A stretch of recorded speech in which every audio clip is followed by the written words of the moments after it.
Alright guys, you know this channel is mainly for technology, and I cover pretty much everything technology.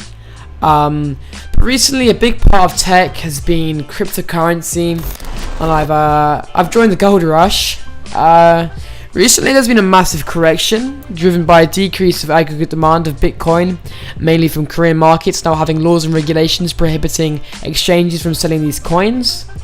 I did manage to stock up on some more coins because of this update, and I feel all my coins are strong choices. Alright, so first up I've got 250 XRP, which I bought at 20 cents each.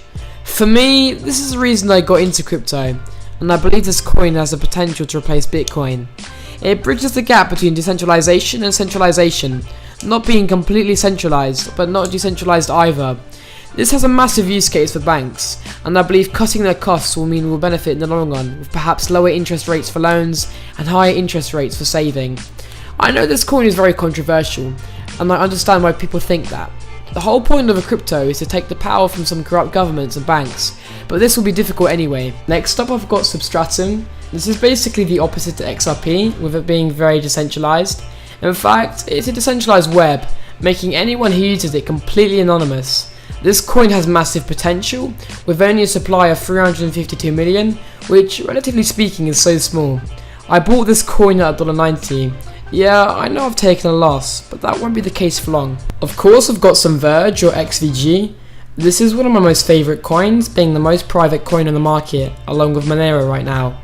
The only reason this is so undervalued was because of massive FUD and the Rave protocol being a flop. But in the future I could see this coin skyrocketing now, with all short-term investors out of the market and long-term holders who will hold and decrease the supply available and in effect increase the price. I have 1,000 coins and I bought them at 3 cents. Next I've got Wings coin. This is a DAO coin, meaning it allows for other projects to be founded using this coin.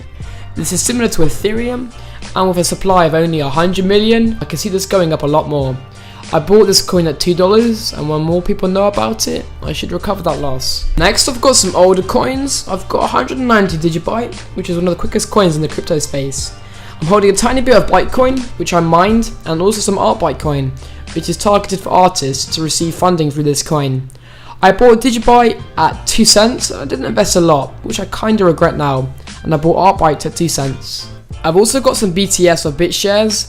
The reason I bought this coin was to address the problem with Korea, where they aren't able to buy any coins in exchanges. Bitshares is a decentralized exchange, meaning it is independent from government intervention.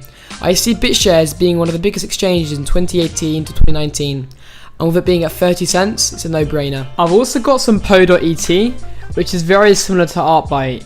I bought this coin at 5 cents, and we're looking at 10 cents already.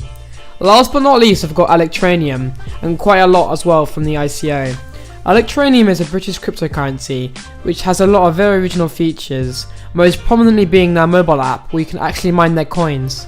The whole purpose of this coin is for gaming and gambling, which I can definitely visualize its use in the future. I bought $30 worth, giving me 3,000 coins.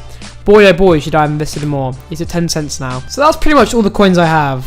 I might start to do a lot more videos on cryptocurrency, so let me know down below whether I should. Thanks guys and have a good one.